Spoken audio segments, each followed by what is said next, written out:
Hi, everyone. I'm Jeanette Mulvey. Welcome to this small business update. I'm the editor in chief of Co. And in just a moment, I'll be introducing Neil Bradley, Chief Policy Officer at the U.S. Chamber of Commerce. Neil is going to walk us through everything small businesses need to know about the One Big Beautiful Bill and what you should be doing now to prepare for the future and where things stand on tariffs. Before we get started, I'd like to thank our sponsors, Dell, Oracle NetSuite, Square, and Walmart Business for their support. With that, I'd like to welcome Neil Bradley. Hi, Neil. How are you? Hi, Jeanette. It's great to be with you again. Yes, thank you so much. Let's just get started. There's a lot, and the name says it all, big, beautiful bill. There's a lot in here. So why don't you just walk us through what some of the key things are that small businesses need to know about this bill? The name of the bill is actually technically the One Big Beautiful Bill, but for shorthand, it's easier just to call it the tax bill. This tax bill is now law. It was signed by the president on July 4th. And importantly, it deals with the tax cliff that we were going to go over at the end of this calendar year. So, folks will remember back in 2017, we had a massive kind of tax reform bill that lowered taxes on individuals, families, corporations, big publicly traded corporations, but also included things like the 20% qualified business deduction for pass-through businesses, for small businesses. Many of those provisions, including that 20% pass-through, the lower marginal rates for individuals and pass-through businesses, was set to expire at the end of this year. This bill resolves that expiration, and importantly for the business community, makes a lot of these provisions permanent.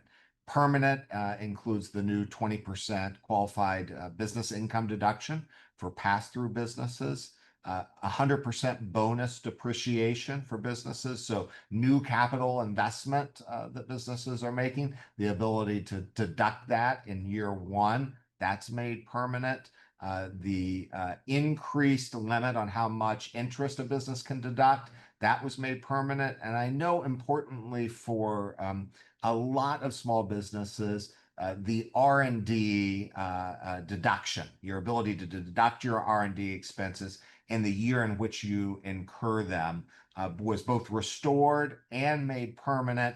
And here's something really important for, I think, most of our listeners today. If you have R&D expenses that you've had to amortize over the last several years, and you have gross receipts of less than $31 million, this tax change is retroactive for you back to January of 2022. So it's an opportunity to go back and revisit some of your recent tax filings and get the full benefit of your ability to deduct your R&D expenses. Jeanette, you're on mute. Of course I am. Sorry. Do you have to do that in this coming tax year? Like if you want to go retroactively back, do you need to get that done this year? It would make sense to do that, but I'm not sure that there's a deadline for claiming that. There's also, if you don't want to do that, if you're like, it's too much trouble to kind of go back and revisit those things, you also have the ability. Let's say you've been amortizing your R&D expenses and you have a couple, like 3 years or 4 years left on your amortization schedule. You can decide to pull all of that into the next 2 years and get a more immediate tax benefit when you file your taxes for calendar year 2025, for example. Got it. And what is SALT? Can you explain that to us? Yeah, SALT stands for the state and local tax. And it's specifically referring to the deduction for state and local taxes. So normally on our federal return, we get to deduct the taxes that we pay the state government in the form of income taxes or kind of local property taxes. In 2017, there was a cap put on the amount of those deductions. And so in effect, you were limited to $10,000 in deduction for your state and local taxes. If you had taxes above $10,000, then you couldn't deduct those on your federal return. This bill modifies that SALT deduction. It takes it up to $40,000 for those with income of less than $500,000 a year. And so you'll have an expanded ability for the next several years to claim a bigger deduction for the taxes that you pay state and local. Importantly, for our small businesses kind of listening in, earlier versions of this bill actually included a limitation that would have affected the taxes that you pay as a business. So let's say you have a storefront, a facility, and you're paying property taxes on that facility. You under early proposals, you would have been limited in your ability to deduct that. We advocated against that, and that ultimately ended up getting removed from the final bill. So that's good news in terms of your ability to deduct taxes associated with your business. And if you are one of those taxpayers who hit the SALT cap in previous years, you're going to have more relief from SALT as a result of this bill. Okay, great. Thank you for explaining that. So, how this is a little confusing to me, so I'm hoping you can clarify it for us. How does this bill impact businesses' ability to offer paid leave to their employees and other benefits? Yeah, so let's start with paid leave. Back in 2017, Congress created basically a tax credit that was eligible to businesses in states that don't have state paid leave requirements. So, what do we mean by paid leave? People understand as employers under the FMLA, Federal Family and Medical Leave Act, employers are required to provide unpaid time for certain family and medical leave off. So an employee can take up to 12 weeks of unpaid leave. If employers decide to provide pay for the employees while they're off on FMLA, the provision in 2017 provided a partial tax reimbursement for that. And it's about 12.5% if you were paying 50% of wages, and it would go escalate up to 25%. That provision would have expired at the end of this year. So this bill does three things. First, it makes it permanent. That's maybe the most important. The second, if you happen to be in a state where the state requires you to offer some levels of paid medical leave, you previously weren't eligible for the tax credit. Now you are. So now employers in all 50 states can qualify for it. And then third, a lot of businesses, particularly small businesses, will use an insurance program to provide their employees with paid leave. And previously, the insurance premiums, you couldn't use the tax credit against those insurance premiums.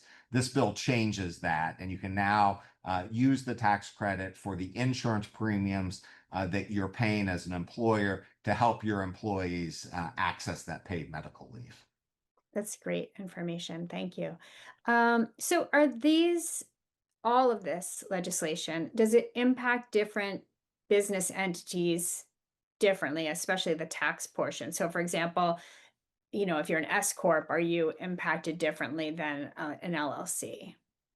So if you are an S corp or an LLC, then you are taking advantage of that 20% small business deduction, which effectively operates as a rate reduction for pass-through businesses. That's the provision that's made permanent.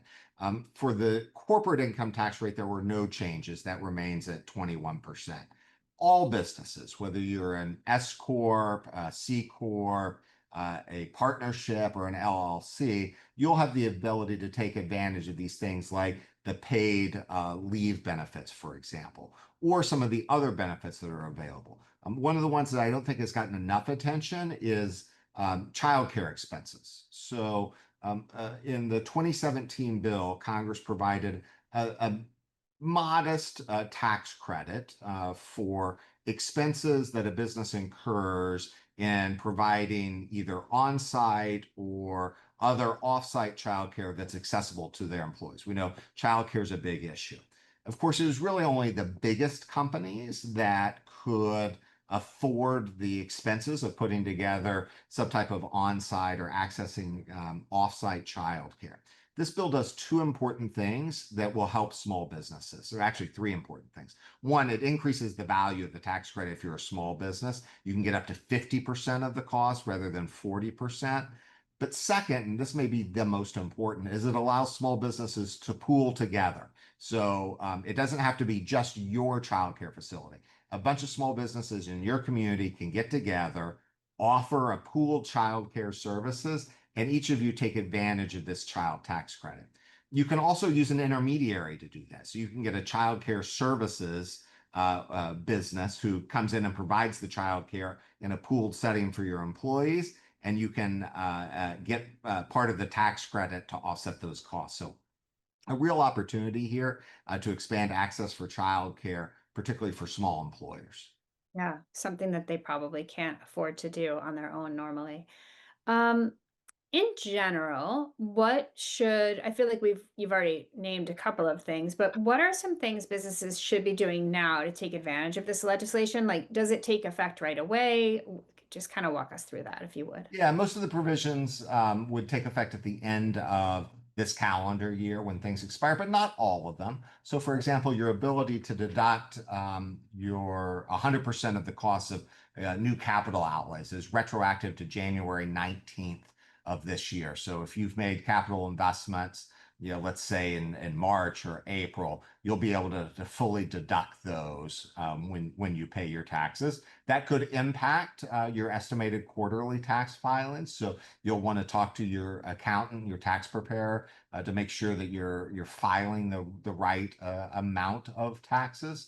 So I think the biggest thing is to think about is you have some opportunities with the bonus depreciation with the R&D.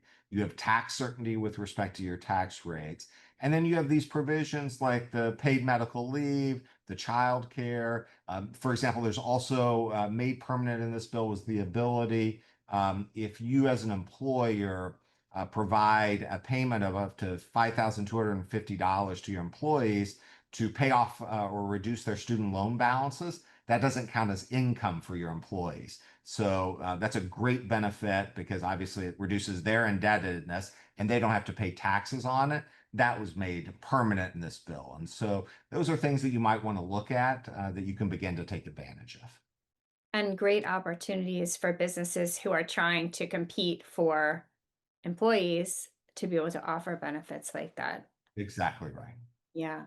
Um, there will no longer be taxes and tips on, I'm sorry, there will no longer be taxes on tips and overtime. Can you talk a little bit about that and how it will impact businesses and their workers? Yeah, so it's not a complete exclusion for tips or overtime. Basically, if you are a tipped employee in a traditional tipped occupation, so if you're an accountant, you can't suddenly decide that you're going to work for tips rather than kind of payment. It has to be, servers in restaurants, barbers and beauticians, Uber drivers, things like that, where you have a normal kind of tipping scenario.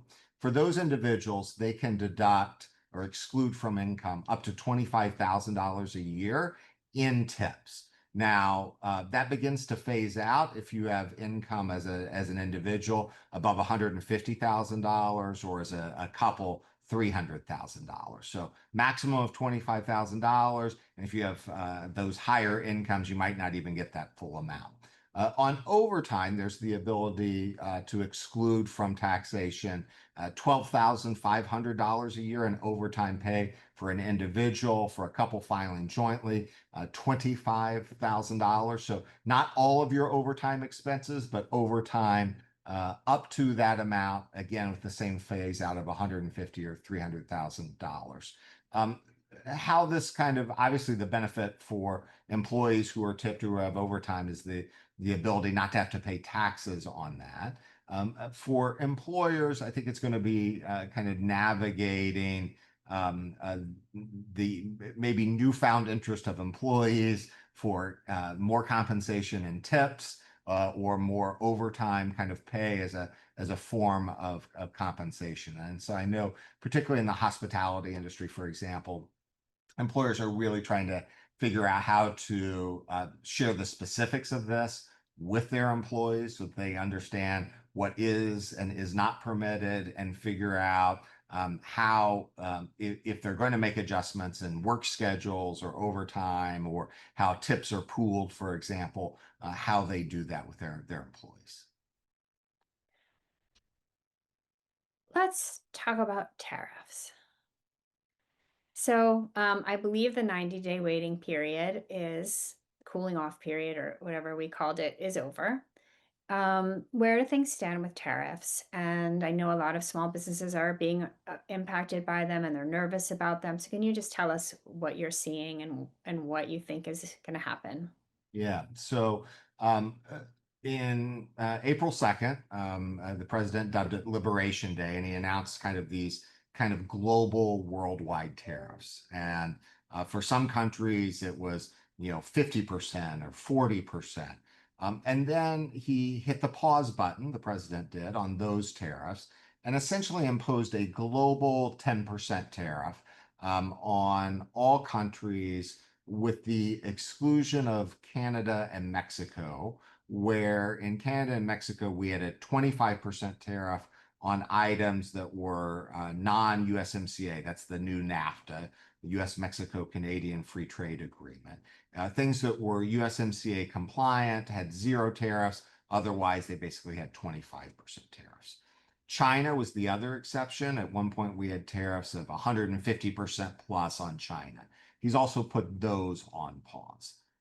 In recent weeks, the president has sent letters to a growing list of countries saying that on August 1st, these are the new tariff levels that are going to go into effect. And so, those range from, 20% for some countries, 50% for Brazil, 30% on Mexico, for non-USMCA kind of compliant goods. So an increase in the tariff rate there. Unclear about what new tariffs the president would propose, if any, with respect to China. And so now we're kind of ahead of this August 1st period where we're trying to learn the fate of these country by country tariffs. In addition to those country by country tariffs, the president has proposed individual sector tariffs. So earlier this year, the president imposed 25% tariffs on automobiles and certain automobile parts. He recently announced that effective August 1st, we would have up to 50% tariffs on copper. That would join the 25% tariffs that we have on steel and aluminum. And then there's a long list of other sectors that he's proposed tariff increases on. That includes everything from semiconductors to pharmaceuticals to rare earth minerals. And so we have all of these kind of moving pieces of tariffs, both product specific and country specific. I think what they all point to is that over the next 6 months, tariffs are likely to go up, not down. And of course, that has a real impact on small businesses. There are about 242,000 small businesses who import things into the United States every year. They represent about a third of all total imports. And we know that many of those small businesses are struggling both with the tariff uncertainty and these higher tariff levels. Let's talk a little bit about the economy and small business more generally. How are small businesses faring since, just in general, but also since the tariffs started in April?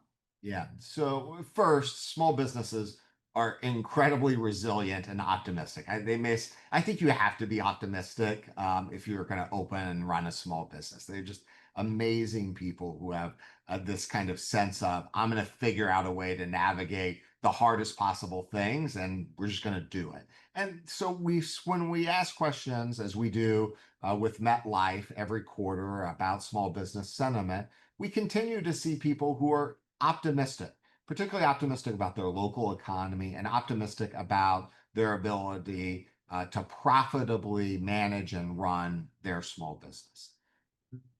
They have been impacted by higher prices, though. And so In our most recent survey, 70% of small businesses reported that they are paying higher prices for the goods and services that they buy.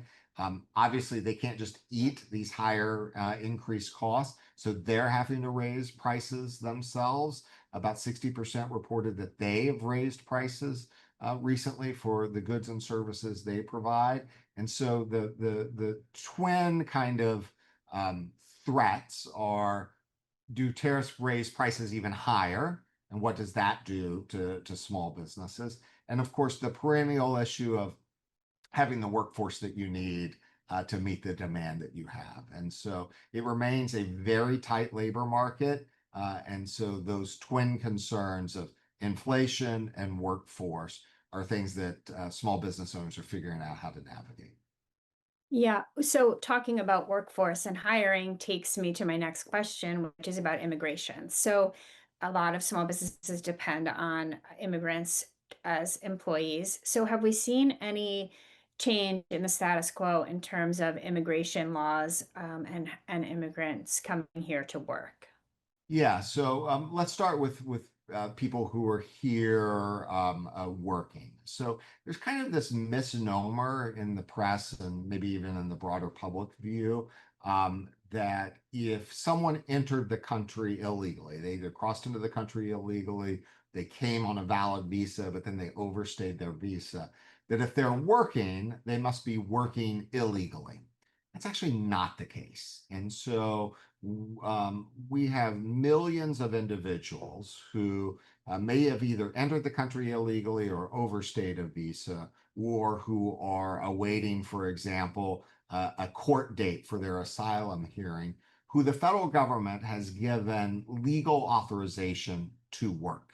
And so the government said that you're from Cuba or you're from Haiti and it's unsafe to go back. So you have temporary protected status and we're going to allow you to work. You're a dreamer.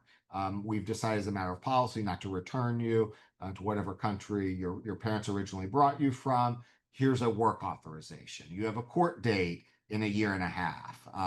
We want you to have your day in court, but we want you to work in the meantime. Here's your work authorization. There are a lot of these work authorizations. Last year, the government either issued new or renewed existing work authorizations for 3 million individuals. So a lot of people have this kind of piece of paper that the government has said that you can work. The Trump administration is in the process of beginning to withdraw some of those work authorizations. So individuals who came in recent years on parole, they're being told that their work authorizations are being rescinded.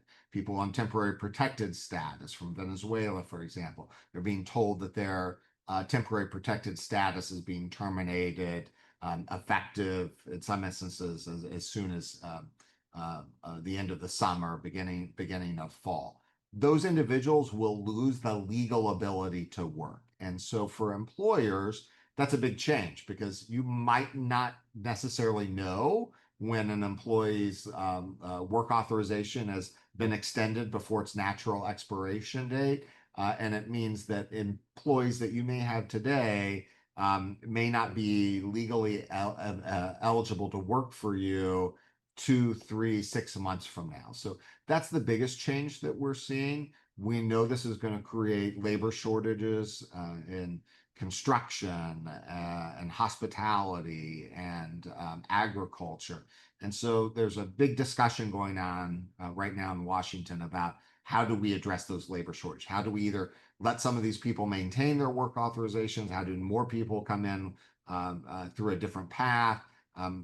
We are concerned looking ahead that in an already tight labor market, if you take, let's just say, 1.5 million people who are currently working legally and rescind their work authorization, that could have a real impact on the economy, not to mention all those individual businesses. Now, if I owned a small business, the question I would have for you right now, so I'm going to ask it on behalf of all those people watching, is if I'm the small business owner and my employee is the one being told that their right to work is being rescinded, I'm not being informed of that. It's up to my employee to tell me. Are employers themselves being held accountable for continuing to employ people who actually no longer have the right to work? Yeah, it is the question we have as well, and it's a question that we've put to the Department of Homeland Security, but have not gotten an answer to yet. So, as an employer, what you would know is the expiration date of the work authorization. So, when you, as an employer, said Neil's work authorization is good through January 5th, 2026, and you would know that.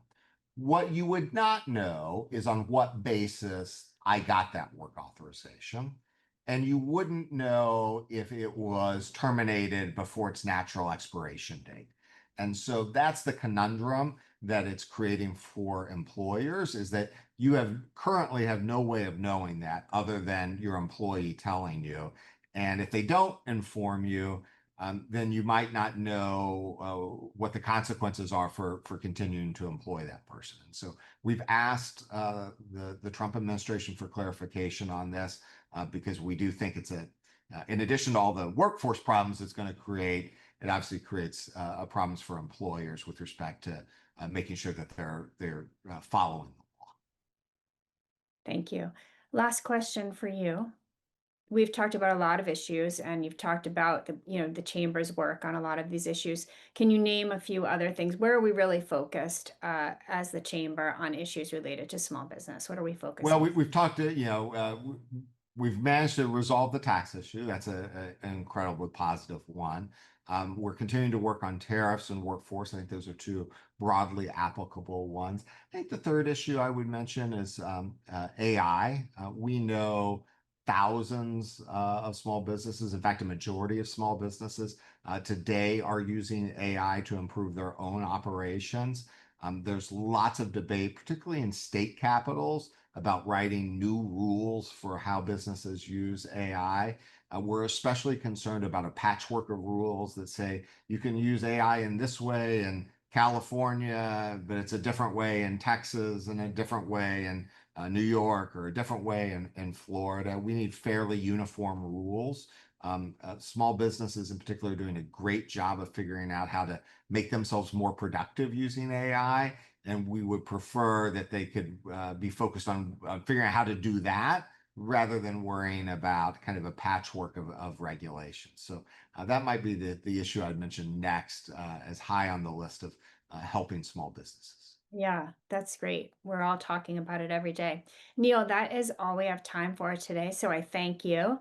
I know that you would join me in inviting everyone who's watching today to check out our Co 100 award program. The deadline is looming on July 25th.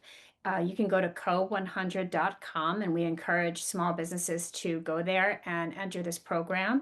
We will be choosing the top 100 small business honorees. They'll be joining us in Washington, D.C. in October. Our top small business will be granted $25,000, and the rest of you 100 will come and have a great few days with us. You'll even get a chance to meet Damon John from Shark Tank. So go to co100.com and you can even use the discount code CO99 to get a great discount on the application. And the deadline is by July 25th. So do it real soon. Neil, thank you so much. Thank you to everyone who's watching.